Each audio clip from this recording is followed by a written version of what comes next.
Hi viewers, welcome to our channel. ప్రస్తుతం మనతో పాటు దాము బాలాజీ గారు సీనియర్ జర్నలిస్ట్ ఉన్నారు. వారితో ఒకసారి మాట్లాడదాం. సార్ నమస్కారం. సార్ నమస్తే. సార్ ఏపీకి విజయసాయి రెడ్డిని గవర్నర్ చేయబోతున్నారంటూ వార్తలు వినిపిస్తున్నాయి. సార్ అందుకు సంబంధించి ఆయన కూడా వెళ్ళి వైస్ ప్రెసిడెంట్ ని కలిశారు. ఇదంతా కూడా జగన్మోహన్ రెడ్డి గారి స్కెచ్ అని కూడా మాట్లాడుతున్నారు. మరి నిజంగా ఏపీకి విజయసాయి రెడ్డిని గవర్నర్ చేయబోతున్నారా? ఈ వార్తలు నిజం ఉందంటారు. మీరేం చెప్తారు సార్ దీనికి సంబంధించి? ఆయన గవర్నర్ అయితే అవ్వచ్చు అనే వార్తలు అయితే వస్తున్నాయి. కానీ ఏపీకా తమిళనాడుకి అనేది ఇంకా కన్ఫామ్ కాలేదు. నాకు తెలిసి అయితే ఆయన తమిళనాడు గవర్నర్ అవకాశం అయితే ఉంది. ఎందుకంటే త్వరలో ఇప్పుడు తమిళనాడు గవర్నర్గా ఉంటున్న రవి పదవీ కాలం అయిపోతుంది. ఆ ప్లేస్లోకి ఈయన్ని తీసుకొస్తారు అనేది నాకున్న సమాచారం. సో అంటే బేసిక్గా ఎందుకు ఇప్పుడు మళ్ళీ వచ్చిందంటే విజయసాయి రెడ్డి ఆయన రిజైన్ చేయడం మనకు తెలుసు. రిజైన్ చేసి ఆయన నేను రాజకీయాల నుంచి విరమించుకుంటున్నాను, వ్యవసాయం చేసుకుంటానని చెప్పాడు. ఆ సందర్భంగా జగన్కి, భారతి రెడ్డికి వీళ్ళకి కృతజ్ఞతలు తెలియజేశాడు. దాని తర్వాత షర్మిలని కలిశాడు. షర్మిలతో కూడా వైరం ఎందుకు అనుకున్నట్టుగా ఆయన వెళ్ళి తను అలా మాట్లాడడానికి కారణం జగన్ ఒత్తిడి మేరకి ఆమెకి యాంటీగా మాట్లాడానని చెప్పుకున్నాడు. అలాగే మొత్తానికి రాజశేఖర రెడ్డి ఫ్యామిలీని ఇబ్బంది పెట్టకూడదు అన్నట్టుగా ఉన్నాడు. At the same time Chandrababu వాళ్ళ పట్ల కూడా తనకేమి వ్యక్తిగత ఇది లేదని కూడా ఆయన చెప్తున్నాడు. మామూలుగా విజయసాయి రెడ్డి చరిత్ర చూస్తే ఆయనది నెల్లూరు రూరల్ జిల్లా తాళ్ళపూడి గ్రామం. వాళ్ళ నాన్న కూడా కొంత మోతుబరి. సో ఆయన 1986లో ICAI నుంచి CA చదివాడు. దాని తర్వాత చెన్నైలో, బెంగళూరులో, హైదరాబాదులో తన ప్రైవేట్ కంపెనీలు పెట్టాడు. అంటే CA ఆఫీసులు పెట్టుకున్నాడు. అట్లాగే బ్యాంకింగ్ సెక్టర్లో కూడా ఆయన నేషనలైజ్డ్ బ్యాంక్కి బోర్డు మెంబర్గా కూడా ఉన్నాడు. ఓరియంటల్ బ్యాంక్ ఆఫ్ కామర్స్కి డైరెక్టర్గా ఉన్నాడు. దాని తర్వాత వైఎస్ఆర్ ఫ్యామిలీకి రాజారెడ్డి కాలం నుంచి కూడా ఆయన వాళ్ళ ఫ్యామిలీ ఆడిటర్గా ఉన్నాడు. తర్వాత జగన్ కంపెనీలు పెట్టినప్పుడు కూడా ఈయన లీగల్ అండ్ ఫైనాన్షియల్ అడ్వైజర్గా కూడా జగన్కి ఉంటున్నాడు. సో అప్పటి నుంచి కూడా జగన్ ఫ్యామిలీతో ట్రావెల్ చేశాడు. వైఎస్ఆర్ ఉన్నప్పుడు కూడా ఈయన మామూలుగా లక్కిరెడ్డిపల్లి ఎమ్మెల్యేగా ఉంటున్న గండికోట సుబ్బారెడ్డి వాళ్ళ కూతురు సునంద, ఆమెను పెళ్లి చేసుకున్నాడు. సో ఆ పెళ్లికి కూడా అప్పట్లో వైఎస్ఆర్ ఎమ్మెల్యేగా ఉండి వైఎస్ఆర్ వచ్చాడు. ఆ తర్వాత వైఎస్ఆర్ ఈయన టీటీడీ బోర్డు మెంబర్గా చేశాడు. అప్పుడు ఫస్ట్ ఈయన పేరు బయట పబ్లిక్గా వినిపించడం వచ్చి టీటీడీ బోర్డు మెంబర్ అయినాక ఆ తర్వాత జగన్తో ట్రావెల్ చేశాడు. 2016లో జగన్ ఈయన్ని రాజ్యసభకు పంపాడు. 2016 నుంచి మొన్నటి వరకు కూడా 2 రాజ్యసభ మెంబర్గా ఉంటూ ఢిల్లీలో ఈయన బీజేపీకి, వైసీపీకి మధ్య ఒక అనుసంధానకర్తగా, లైజనింగ్ ఆఫీసర్ అంటారు, అలా లైజనింగ్ పర్సన్గా పనిచేశాడు. చాలా పార్లమెంటరీ కమిటీస్లో ఈయన ఉన్నాడు. చాలా సమర్థవంతంగా ఈయన తెర వెనుక వ్యూహాలు రచించడం కానీ, బీజేపీతో మంచి సంబంధాలని పెట్టుకోవడం కానీ ఇవన్నీ చేయగలిగాడు. ఈ నేపథ్యంలో జగన్ మీద అక్రమాస్తుల కేసులు ఉన్నప్పుడు ఫస్ట్ ఈయనే జైలుకి కూడా వెళ్ళొచ్చాడు.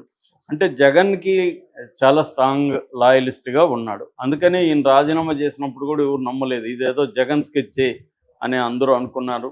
సడన్గా ఈయనకి ఏ కారణం లేకుండా నిజానికి జగన్ మధ్యలో ఈయన్ని దూరం పెట్టాడు, కొన్ని పోస్టుల నుంచి దూరం పెట్టాడు. అప్పుడు కూడా ఈయన బయటకు వెళ్ళలేదు. అలాంటిది తర్వాత జగన్ ఈయన్ని ఎన్నికలకు ముందు మళ్ళీ ఈయనకి ఇంపార్టెన్స్ ఇవ్వడం, నెల్లూరు ఎంపీగా ఈయనకి సీటు కూడా ఇచ్చాడు. అట్లాగే ఇన్ఛార్జ్ పోస్టులు ఇచ్చాడు. ఇవన్నీ ఉండి కూడా ఆయన ఈ టైంలో ఎందుకు జగన్ని వదిలేసి వెళ్ళాడంటే దానికి ఒక కారణం ఏంటంటే కేసులు ఆయన మీద దాదాపు ఎలక్షన్ అఫిడవిట్లో నేను చూస్తే ఆయన మీద 22 కేసులు ఉన్నాయి. సో అందులో చాలా క్రిమినల్ కేసులే ఎక్కువ ఉన్నాయి. సో కేసులకు భయపడి ఆయన రాజీనామా చేసి ఉండొచ్చు అనేది ఒక పాజిబుల్ కారణంగా అందరూ భావించారు. జగన్ అడిగినప్పుడు కూడా జగన్ 4 రాజ్యసభ సభ్యులు వెళ్ళిపోయారు, ఇంక్లూడింగ్ విజయసాయి రెడ్డి. అయితే వీళ్ళకి విశ్వసనీయత విలువలు లేవు, భయం వల్ల వాళ్ళు వెళ్ళిపోయి ఉండొచ్చు అనేది చెప్పాడు. దానికి ఈయన కౌంటర్ కూడా ఇచ్చాడు. నేను వ్యక్తిగతంగా ఎప్పుడు కూడా నా జీవితంలో విశ్వసనీయతకు విలువలు కట్టుబడి ఉన్నాను. భయం అనేది నా రక్తంలో లేదు, భయపడాల్సిన అవసరం నాకు లేదు, నేను ఆల్రెడీ జైలుకి కూడా పోయిచ్చాను అన్నట్టుగా ఆయన మాట్లాడాడు. సో సడన్గా నిన్న ఏమైందంటే ఇక్కడ హైదరాబాద్లో మన ఉపరాష్ట్రపతి జగదీప్ ధంకర్ వచ్చినప్పుడు ఈయన ప్రముఖంగా కనిపించాడు. ఆయన స్వాగతం పలుకుతూ పుష్పగుచ్చాలు ఇచ్చాడు. ఆ సందర్భంగా కొంతమంది ఈయనకు అడ్వాన్స్డ్ కంగ్రాచులేషన్స్ సార్ అని చెప్తున్నారు. సో అప్పుడు మీడియా దృష్టి వెళ్ళింది, ఎందుకు ఈయనకి అడ్వాన్స్ కంగ్రాచ్యులేషన్ చెప్తున్నారు, ఈయన ఏమి చేయబోతున్నాడు అన్నది ఆరా తీశారు. ఆ క్రమంలో అర్థమైంది ఏమంటే ఇంకా 3.5 సంవత్సరం ఉందనగానే ఈయన రిజైన్ ఇచ్చింది దేనికోసం అంటే ఈయనకి గవర్నర్ పోస్ట్ బీజేపీ ఇవ్వడానికి ఒక ఒప్పందం జరిగింది. అందుకనే ఈయన రిజైన్ చేశాడు. ఈ పోస్ట్ బీజేపీకి వెళ్తుంది, ఈ సీటు. సో ముందుగానే వీళ్ళిద్దరి మధ్య ఒప్పందం జరిగింది. ఈయన యాక్టివ్ రాజకీయాల నుంచి పక్కకెళ్ళి గవర్నర్ గాను లేకపోతే ఇటువంటి రాజ్యాంగ పదవుల్లో బీజేపీకి దగ్గర అయ్యి జగన్కి కూడా అనుకూలంగా ఉండాలి. ఇది జగన్ అండ్ బీజేపీ కలిసి వేసిన స్కెచ్ అనేది అంటున్నారు. ఎందుకంటే మనం చూస్తే ఇప్పటి వరకు ఆంధ్రప్రదేశ్ రాజకీయాల్లో జగన్కి యాంటీగా మోడీ ఎటువంటి నిర్ణయాలు తీసుకోవట్లేదు ఇప్పటివరకు.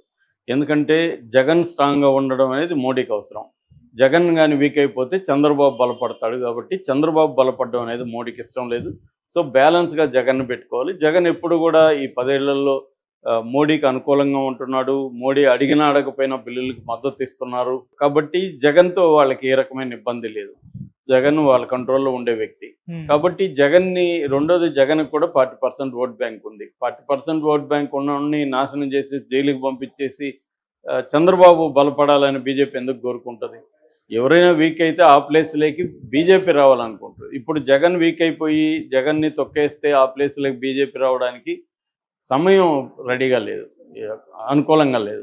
అనుకూలంగా వచ్చినప్పుడు ఖచ్చితంగా జగన్ అయినా వాళ్ళు తొక్కేస్తారు. ఈ పొలిటికల్ కాంటెక్స్ట్లో విజయసాయిరెడ్డి చాలా కీలకమైన రోల్ ప్లే చేస్తున్నాడు. సో విజయసాయిరెడ్డి కూడా వ్యక్తిగతంగా ఆలోచించినప్పుడు ఆయనకి 67 ఏళ్ళు ఇప్పుడు. సో ఇంకా రాజకీయాల్లో యాక్టివ్గా ఉన్న ఆయన సాధించేది ఏం లేదు. కాబట్టి ఆయన ఏమనుకున్నా అంటే బీజేపీకి దగ్గరగా ఉండి ఆయన ముందు 2 కర్తవ్యాలు ఉన్నాయి. ఒకటి, ఈ కేసుల నుంచి బయటపడాలి. కేసుల నుంచి బయటపడాలంటే బీజేపీ వైపు ఉంటే, గవర్నర్గా రేపు ఉంటే చంద్రబాబు ఆయన్ని టచ్ చేయడు. కాబట్టి ఆయనకి ఆ భయం లేదు, కేసులు మెల్లమెల్లగా పోతాయి. అదే నెంబర్ 1 ఆయనకున్న. ఎందుకంటే 67 ఏళ్ల వయసులో ఆయన పోయి జైళ్ళల్లో ఉండడం అనేది కష్టమైన పని. అందుకని ఆయన ఆ నిర్ణయానికి వెనక ఈ లాజిక్ ఉంది. రెండవ లాజిక్ ఏంటంటే జగన్కి ఆయన లాయలిస్ట్. ఇప్పటికీ చనిపోయే వరకు నాకు తెలిసి ఆయన లాయలిస్ట్గానే ఉంటాడు, పైకి మాట్లాడుకున్నా. సో అందువల్ల బీజేపీతో అనుకూలంగా ఉండి బీజేపీతో జగన్ వైపున లాబింగ్లు చేయడానికి నమ్మకంగా ఉండేవాళ్ళు జగన్కి ఇంకెవరు కూడా లేరు ఈ స్థాయిలో. విజయసాయిరెడ్డి ఆల్రెడీ ఎక్స్పీరియన్స్ ఉంది, 2016 నుంచి ఇది ఉంది, ఇవన్నీ ఉన్నాయి. అందుకని ఇప్పుడు చెన్నైలో ఆయనకి గవర్నర్ పోస్ట్ ఇవ్వాలనేది బీజేపీ అనుకున్నట్టుగా మనకి అర్థమవుతుంది. ఎందుకంటే ఈయనకి చెన్నైలో పోస్టులు ఉన్నాయి, పక్కన నెల్లూరు, తమిళ్ బాగొచ్చు, చెన్నై పాలిటిక్స్ మీద మంచి అవగాహన ఉన్న వ్యక్తి. ఇలాంటి వ్యక్తి ఉంటే అక్కడ రేపు త్వరలో ఎన్నికలు రాబోతున్నాయి.